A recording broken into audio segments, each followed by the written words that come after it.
I'm David Levi Strauss, and I'm a writer. I'm Mick Taussig, and I do a lot of different things. One of them is hang out with Levi.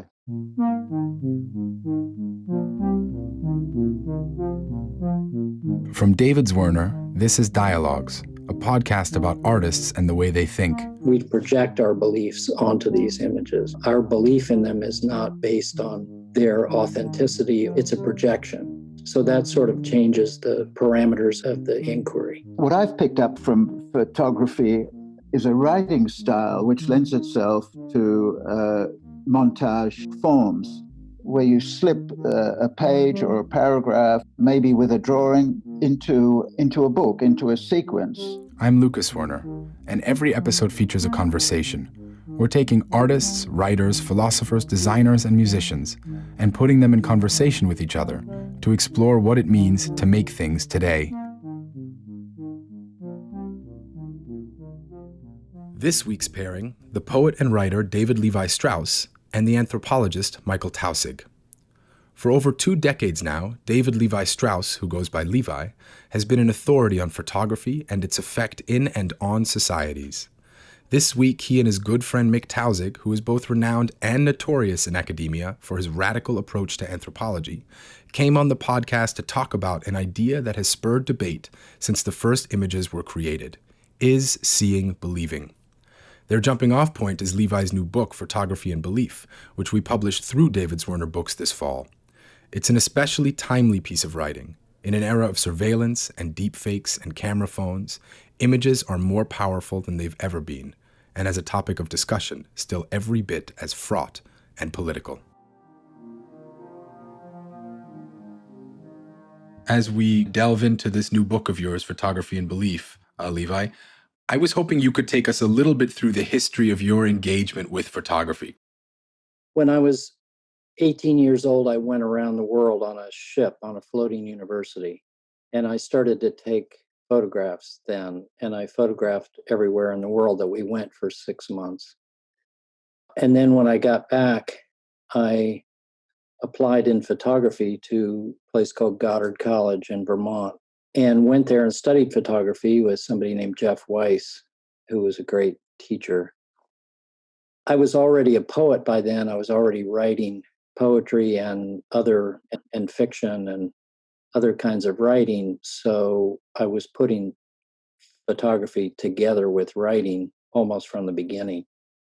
And then during my time at Goddard, I went to Visual Studies Workshop in Rochester, which at the time, this was 1975. At the time, it was, I think, the best photography school in the country. And I studied with Nathan Lyons and a lot of other people and started to write about photography. That was the first of that for After Image magazine.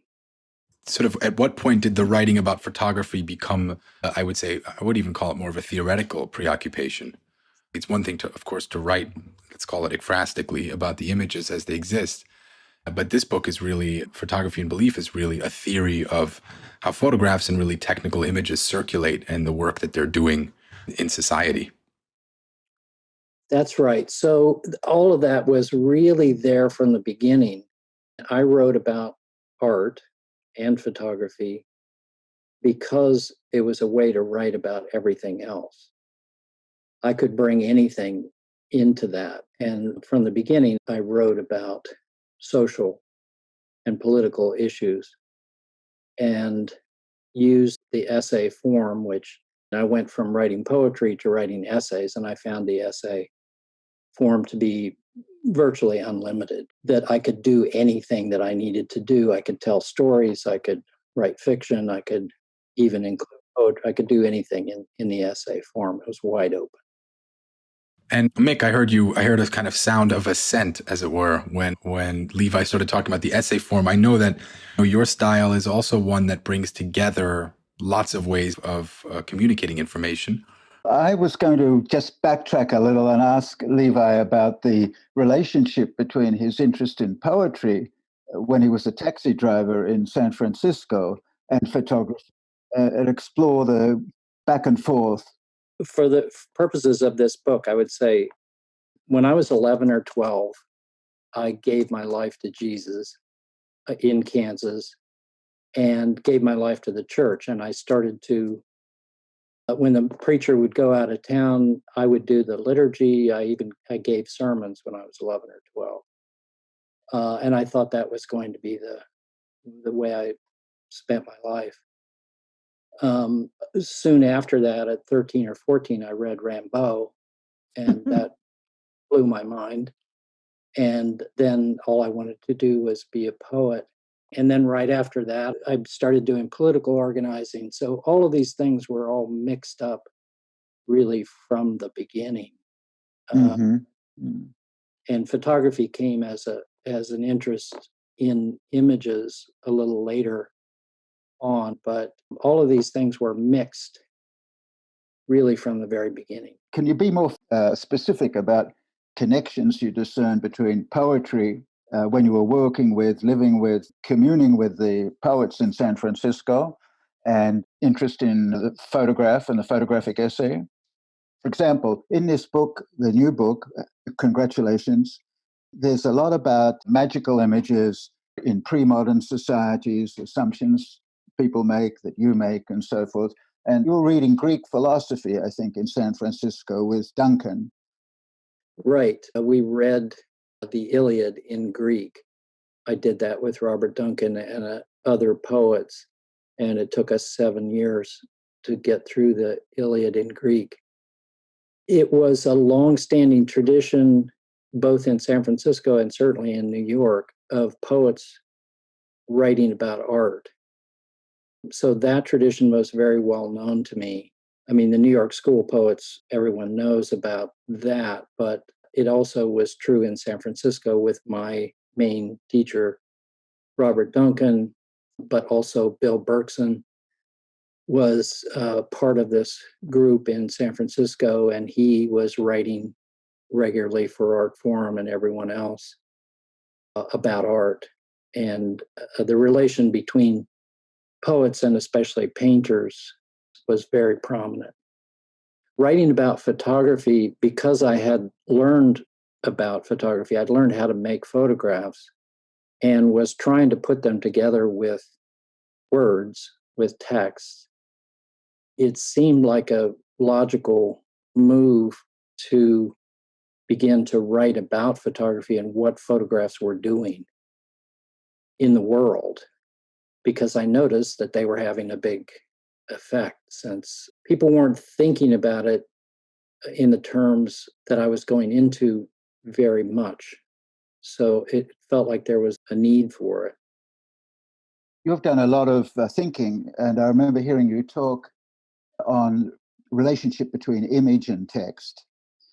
And I'm wondering about the connections you might be excited about between images in words and images in pictures.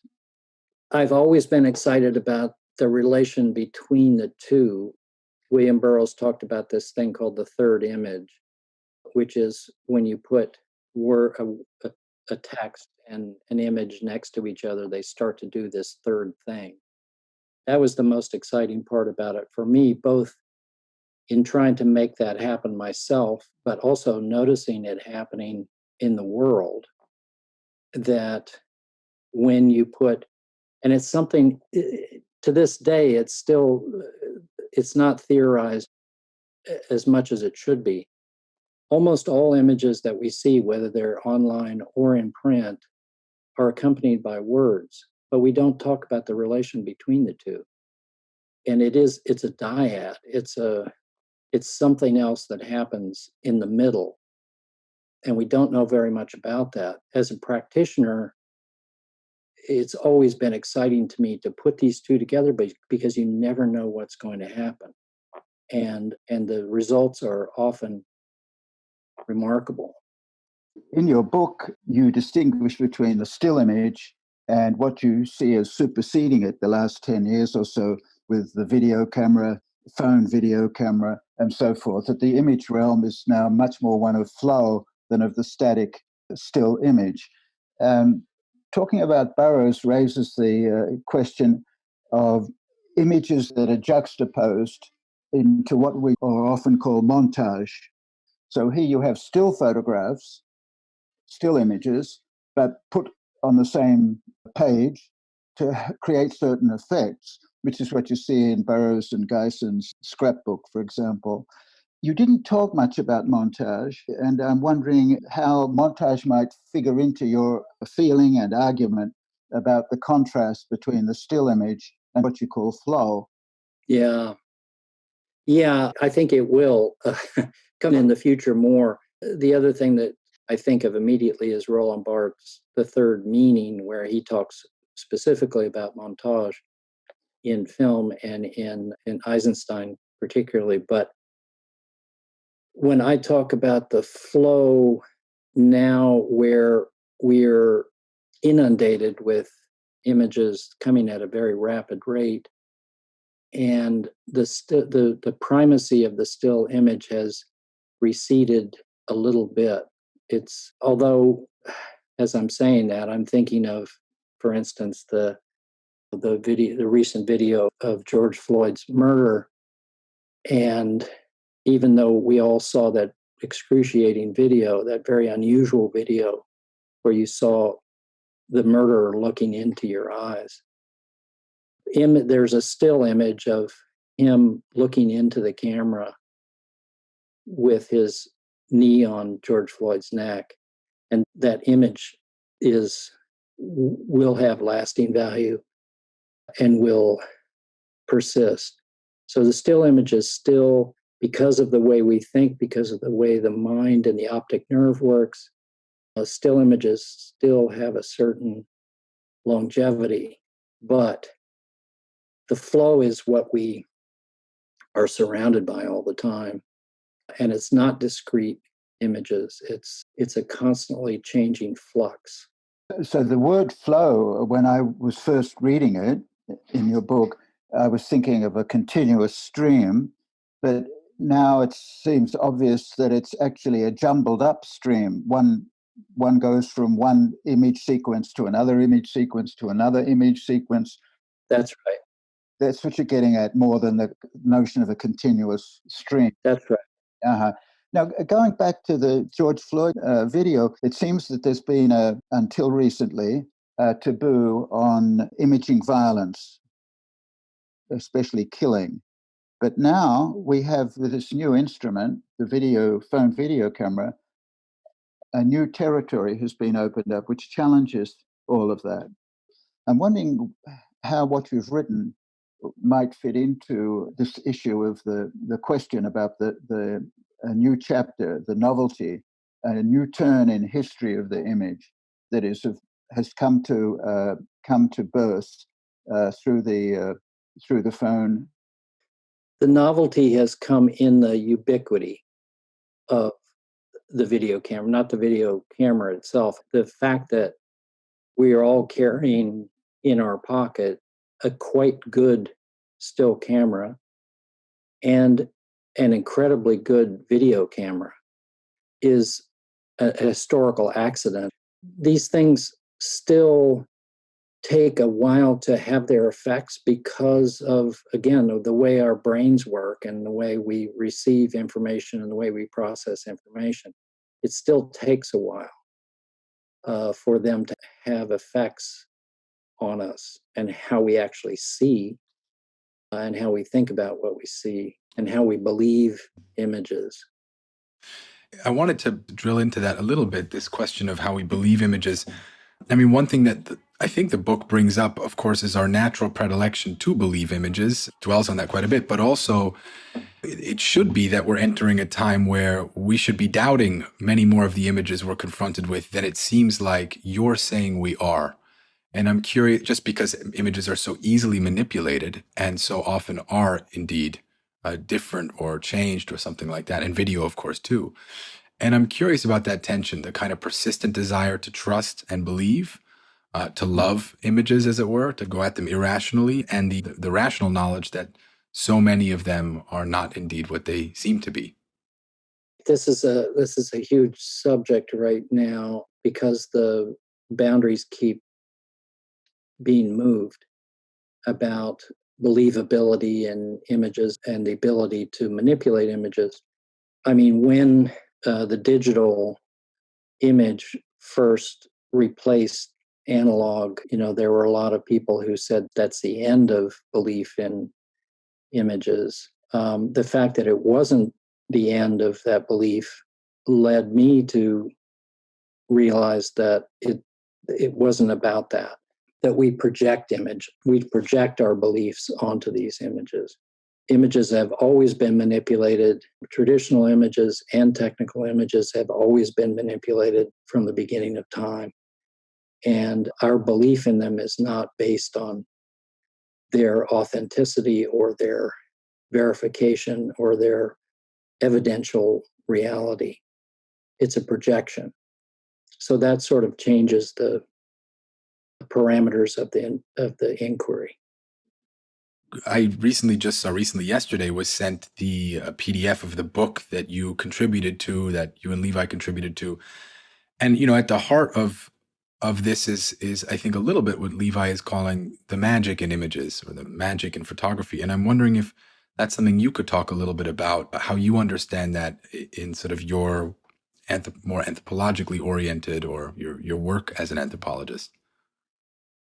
What I've picked up from photography, as is already implied in the conversation, is a writing style which lends itself to montage forms.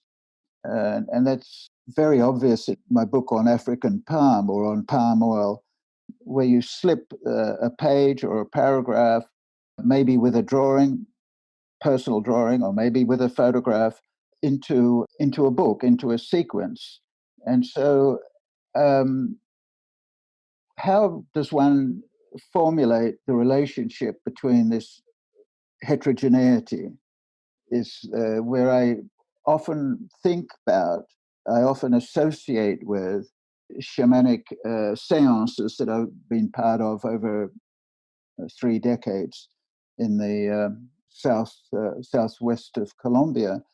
But I have no discrete theory about connecting something called magic with the images, even though the shamanic seances rely heavily on image sequences due to the taking of hallucinogenic drugs, which brings me to a point where David, especially towards the end of the book, revs up, accelerates the energy in pleading for a type of magic, a return to imagination or aspects of an imagination that precedes what Flusser calls technical images. And my feeling about more, I don't know what to call it, pre-modern world of images that I read about in anthropology is that the image never comes on its own. If we're talking about high art, Renaissance, Reformation, whatever it might be, we're talking about Western Europe, fine art, that's one thing, pictures on a wall. But the sorts of magic that Levi is looking at, it seems to me, or wants, is always associated with, accompanied by song, music, a certain smell due to incense and so on, manipulation, physical manipulation or massaging of the body, maybe the use of colors, maybe an atmosphere that will last 8 to 12 hours with the consequent effects, maybe in groups, and the gossip and the talking and the humor and the pain that may be involved and so forth. So we can focus in on an image, meaning a discrete visual image, but it will be an image that is, how shall I put it, diluted or even perverted, so to speak, by these other sensory aspects. You're picking up on a frustration there. When you say an image never comes on its own, and that's in my lifetime of looking at images and trying to analyze them and trying to understand how they work in the world, there's a tendency to separate them out as discrete objects. Certainly, this was something that was done in the history of art photography, which always drove me crazy. But it's done across the board.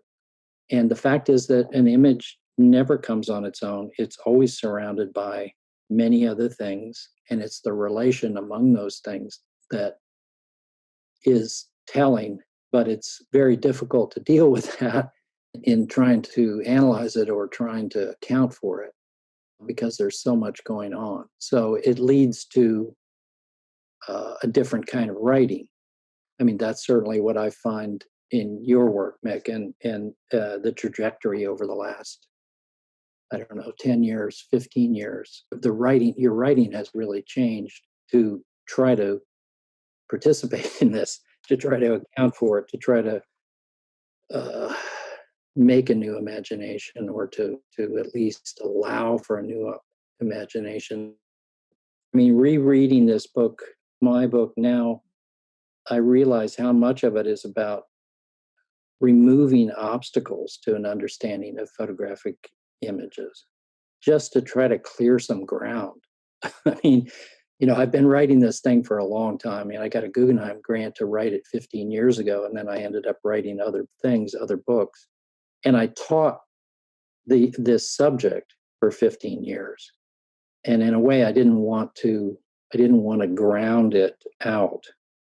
I wanted to keep it up in the air, so I didn't put it down.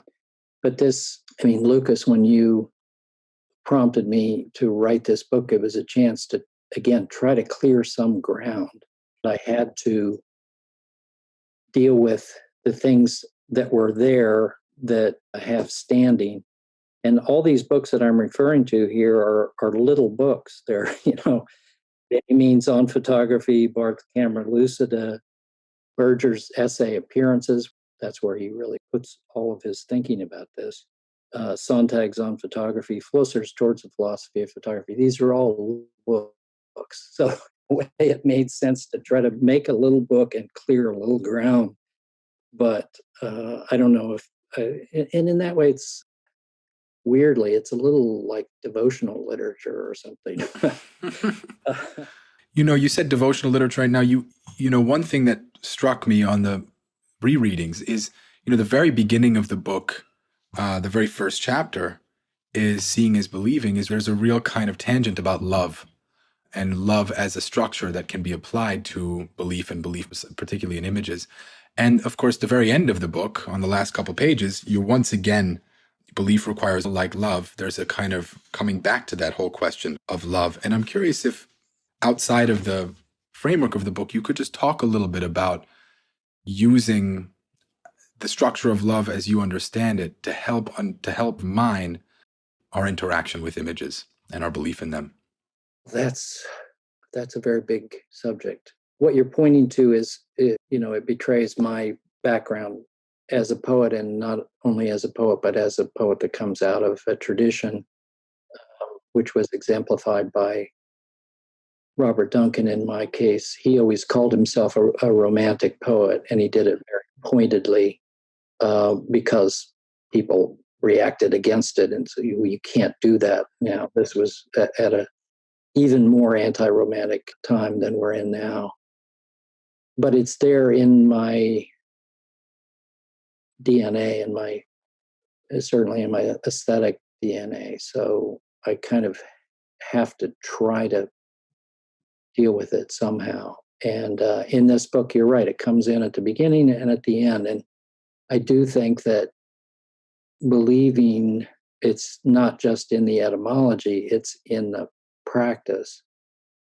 That believing in something, it's leaving, it's loving.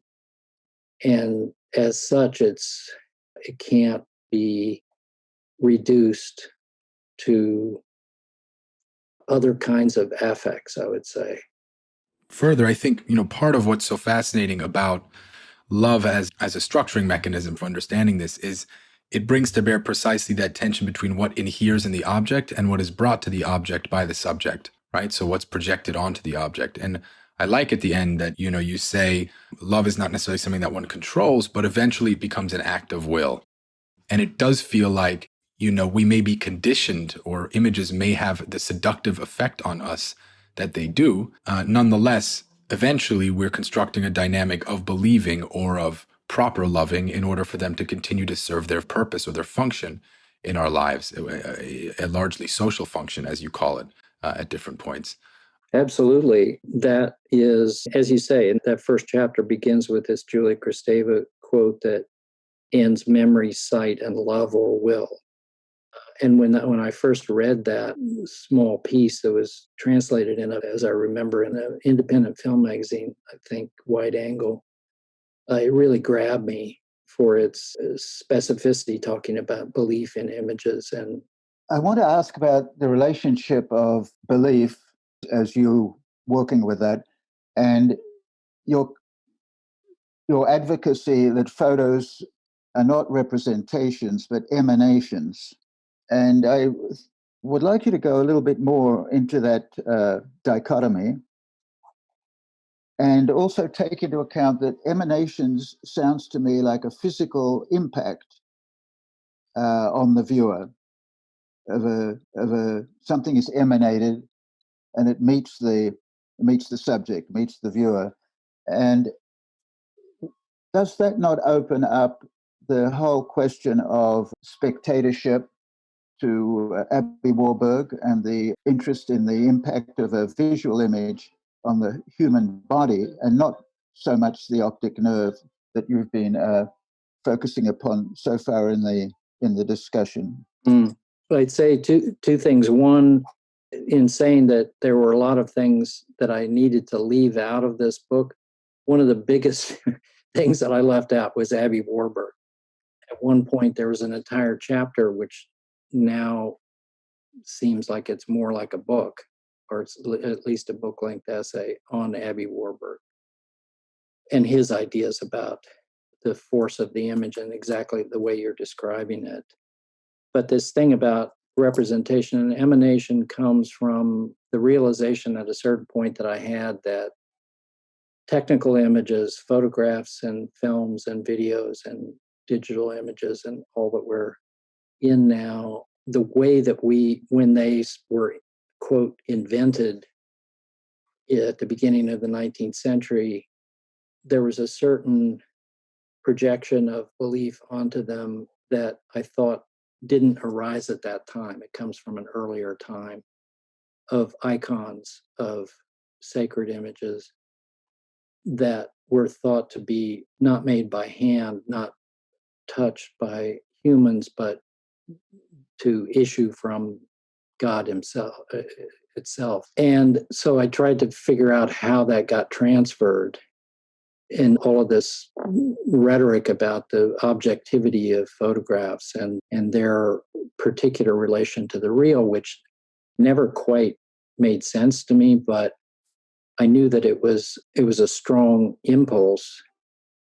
But what you're talking about there, Mick, I think is, images do things.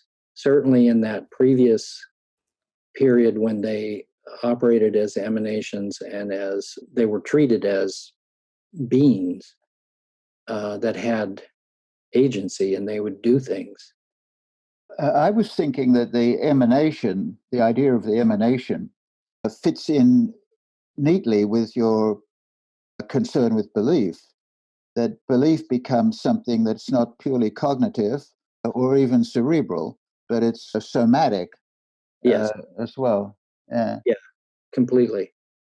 I was going to ask you, I had a PhD advisor who loved using synonyms that gradually took you away from the word or concept one was using. And I was thinking, what if you substituted for belief words like impacted or curious or enchanted? You say the photograph impacts me. I'm curious. We're all very curious about an image. It's just different to believe. And I think these are the issues that you're struggling with, right? The verity of an image and what happens if there's no belief, like Lucas is asking in the manipulation of the image and so forth. But we could all agree that a particular image, manipulated or not, can impact us enormously. We can be made very curious, and certain images are going to enchant us, right?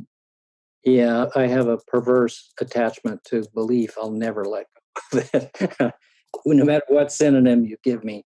But those things are Yeah, they're there too, but I think the interesting thing about the synonyms for me is that they address the one side of the belief dipole, as it were, being affected in a powerful way, and they impact us, or we're curious about them, and then that willing decision to commit to the image, or however you want to say it, that seems to be what belief captures so well, both the receiving overwhelmed aspect of encountering a powerful image, and also the decision at a certain point to vest it with power.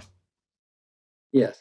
And we see it, my God, I mean, what we're in right now, we see it all around us. It's not, I mean, people believe they're seeing the same thing and they believe something completely different about it. Mm-hmm. The United States now, you see it in political polarization, but it's more than political. It's belief and faith, and faith has to do with, yeah, credibility and trust. Trust, really, that's what it means. Yeah, I was going to ask about that side of it too, that a belief, a network of beliefs or a context of belief is, of course, often a backdrop against which an image takes on meaning. And it seems like the belief structure you're interested in, Levi, is really the interaction with the image, between an image and an individual. And I'm curious if you have feelings or thoughts about that kind of substrate against which my feeling is that all works of visual art, and certainly all photographs, take on their meaning for us in a given moment. Yes, I think so. I mean, here I'm trying to keep it segregated to photographic images, which is hard enough to do because even when we shifted to digital, they're no longer literally photographs. They're not light writing. They don't have anything to do with light anymore. So even to call them photographs is a stretch. But certainly it does open up to any kind of representation and any kind of visual expression. Levi, I was thinking about this, what I call following your text, I hope, faithfully, or this flusser idea of that images coming in the 19th century to save text. And I've been thinking about my university culture that I've been in for 50 years. Um, and I was thinking about the sharp opposition to the image. I remember when I first got to the university I teach in New York City, there was no film library, for instance. And that was 1993. And generally, I thought that there was opposition all the way to film and to more generally to the image. It was the text. It strikes me that there is really a battleground, hostility in the social sciences and languages, so forth, to the use of the image, to the image per se. Most definitely. I mean, I think here right away of Leo Steinberg, who was a figure in art history who talked about, I mean, Flusser talks about it too, textolatry, Yeah, and the primacy of text over image. And the two have always been in conflict and will always be in conflict, I maintain. That's part of the relation. That's part of the reason that they do the things that they do. But Leo Steinberg made an entire illustrious career in art history by actually looking at pictures and refusing to bow to other art historians who would look at it, say, you haven't dealt with the texts enough, and the text say something different, and he would say, well, look at the picture. You can see, it will tell you how to look at it. You don't need a text to do that. And it was quite controversial, and it got him in a lot of trouble over the years, although he was too good, had too many chops for them to really hurt him very much. But it was a suspect idea that images are not and needn't be subservient to text. or that text has just had more authority, it had to be given more weight. That definitely has not gone away. And I mean, you're finding it in academe.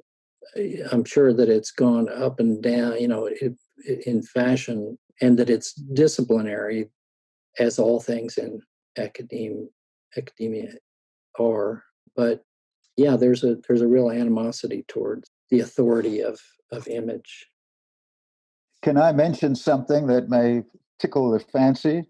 You told us about your early interest in religion and how that was dissipated by reading Rimbaud. But it does sound religious, this emphasis you put on belief. If I look at, I think, on the last page of the book, and I think you start off with this similar idea, quote, "If we do not find a way to believe what we see in images, we will lose the ability to act socially." And I'm wondering about what I'll call testamentary evidence. When I was talking about phone video images of scenes that were never before shared or even portrayed, it seems to me that this is an appeal to a justice. Like, for example, the video of George Floyd. This is an appeal to a justice beyond the law. In fact, the law sort of squashes this. It translates the power of the image into protocols of a law court. But there's a much, I think, much more profound cry here, much more profound message, which is, you could call, the religious one for justice. Anyway, there's a sort of almost Hegelian rhythm to this. Was a young kid, age 10 or 12, you're very much into this religious world, and you have mentioned a couple of times the place of God and the place of the face of God and so forth. So it might be interesting to speculate on this sort of eternal return. Yeah. I mean, as you can imagine, Peter Lamborn Wilson and I talk about this a lot, about every week. But I always say that in the history of the world, beliefs don't go away. They just get transferred to other things. And I think if I apply that to my own personal life, that's certainly true. I mean, I was totally committed when I was 11 or 12. I gave my life to it. And as I say, I kept giving my life to Jesus, and he kept giving it back to me. But that way of being in belief didn't go away. It got transferred to other things. It got transferred into politics, into the law, at times, into art. There's something I think you've characterized it pretty well, that there are features of belief that get projected onto different things, but the fundamental urge is still there. And I would admit to that for sure. And I think images have a lot to do with that. They certainly did with me. Right. Levi and Mick, thank you so much for being on the podcast today, and what a great conversation. Thank you. Thank you, Lucas. Dialogues is produced by David Zwirner. You can find out more about the artists on this series by going to davidzwirner.com/dialogues. And if you liked what you heard, please rate and review us on Apple Podcasts or wherever you listen. It really does help other people discover the show. I'm Lucas Zwirner. Thanks so much for listening, and I hope you join us again next time.